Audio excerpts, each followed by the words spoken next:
Thanks, John. You're right. It's time for Pregame Show version 2.0. I'm John Ross and here with Zach Lohman, making our pregame show debut. But before we do that, let's talk some soccer. The Hawkeye soccer team went into last night's game wanting to redeem their Purdue loss. Iowa played a physical offensive game last night against the Fighting Illini, getting up early in the 12th minute when senior Devin Burns scored that goal. The Hawkeyes gave up a goal after this, but Sarah Wheaton and Kaylee Haas would each score another goal to help Iowa seal the 3-1 victory. But now, let's get to the pregame show. Yes, sir. We've been snapping necks and cashing checks. This is our Catalina wine mixer. Well, that's perfect because it just so happens that we have Brennan Dobak's lookalike and DITV football reporter Kate Overton live in the newsroom for an injury report. Wait, John, before we do that, let's give the folks the content they need. Guys, pull up that graphic. Yeah, Zach, it's safe to say these spot the difference games are getting a little out of hand. Yeah, if I squint, they're absolutely the same. Oh, yeah, the newsroom. Kate, can you give us the injury update on the defensive backs?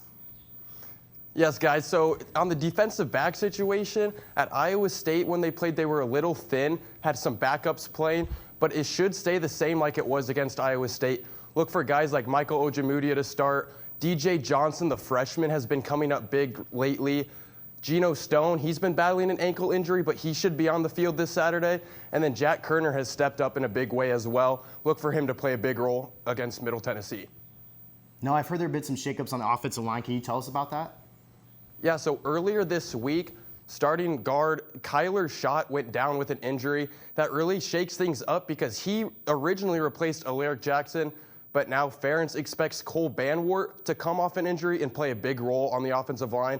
This is big. It's important for this offensive line to get healthy before the heat of the Big Ten play. All four running backs are looking healthy, so look for a wide distribution of the ball. And then Nate Stanley, he's good to go. He's looking great as well. So the offense should be healthy, but we're still waiting for Alaric Jackson to get back.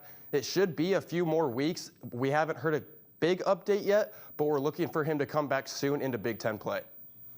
Thanks for the injury report, Cade. Let's hope the Hawkeyes can stay healthy against the Blue Raiders so they're ready for Michigan. Whoa, John, pump the brakes there. That isn't for another 8 days. Middle Tennessee is still on the horizon. That's true, and head coach Kirk Ferentz knows that as he drew some parallels between tomorrow's matchup and Arkansas State from 2009.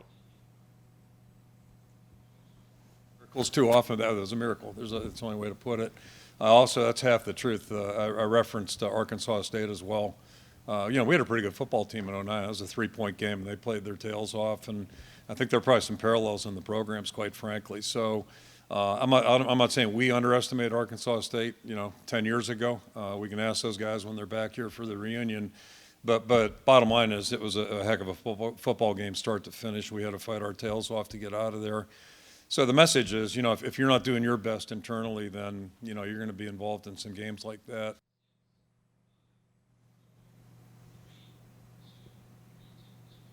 Now, the crazy thing about referencing Arkansas State is Iowa actually played Michigan the following week. But good news for the Iowa is that we haven't seen that movie this year. Well, this movie is also a little different because Iowa's yet to see an offense that MTSU runs. That's right, John. MTSU quarterback Asher O'Hare likes to slice and dice his way up and down the field. But not with his arms, with his legs. He's an elusive runner, and we've seen that in the past, and that's given us trouble. And they also run like 4 wide receivers. They're not big on tight ends, so they're going to be a really speedy team, and it's going to be a big challenge for the back end this week.